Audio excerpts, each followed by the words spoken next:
ताज्या घडामोडींसाठी पहा फक्त महाराष्ट्र 18 न्यूज बुलेटिन। आमदार प्रशांत ठाकूर हे अखंडपणे समाजाची सेवा करण्याचं काम करत आहेत। त्यामुळे खऱ्या अर्थाने त्यांनी सामाजिक वसा जपला आहे असे प्रतिपादन महाराष्ट्र राज्याचे माजी मंत्री आणि विद्यमान आमदार रविशेठ पाटील यांनी खांदा कॉलनी येथे झालेल्या आमदार प्रशांत ठाकूर यांच्या वाढदिवसानिमित्त आयोजित महाआरोग्य शिबिरात केले।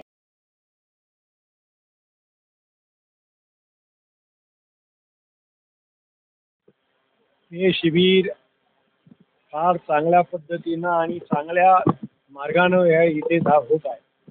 खरं म्हणजे रामशेठ ठाकूर दानशूर व्यक्ती आणि या दानशूर व्यक्तींनी गोरगरिबांसाठी गोरगरिबांची सेवा व्हावी या दृष्टीनं या परिसरातल्या सगळ्या गोरगरीब जनतेला त्याचा फायदा होतोय आणि गोरगरीब जनतेच्या काही ज्या रोग निवारणासाठी ज्या तक्रारी असतात त्या तक्रारी इथं पूर्णपणे पार पाडल्या जातात।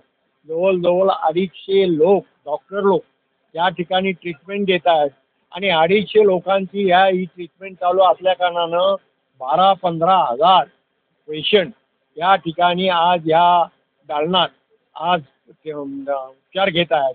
त्यांना मोफत सगळ्या औषधं मिळतात, मोफत चष्मे मिळतात, मोफत गाड्या मिळाल्यात आणि ह्या सगळ्या याचा उपयोग गोरगरिबांसाठी होतोय।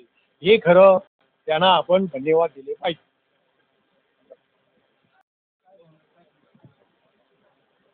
आमदार प्रशांत ठाकूर यांच्या वाढदिवसानिमित्तानं 2006 पासून जवळजवळ दरवर्षी 1-2 वर्ष अपवाद जर सोडलं करोनाचं तर हे महाआरोग्य गेलं। सुरुवातीला इथं 4-6 हजार लोक असायचे, नंतर 2,500 झाले आणि गेल्या 6-7 वर्षभरामध्ये जवळजवळ 12-14 हजार लोक या शिबिराचा लाभ घेत असतात।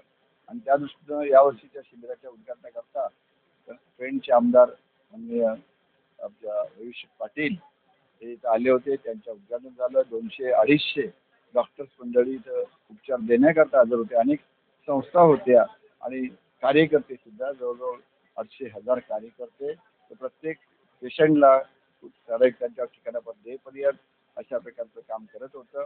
आणि आमच्या दृष्टीनं अनेक प्रकारचं त्यांना जे आरोग्यविषयक सुविधा पाहिजे होत्या, सायकल असतील, चष्मे असतील किंवा श्रवणयंत्र असतील त्याचं वाटपही करण्यात आलेलं आहे। आणि पाऊस असून सुद्धा हे शिबिर अतिशय चांगल्या यशस्वी झालं असं मला वाटतं। हे काम यांच्या लावतो।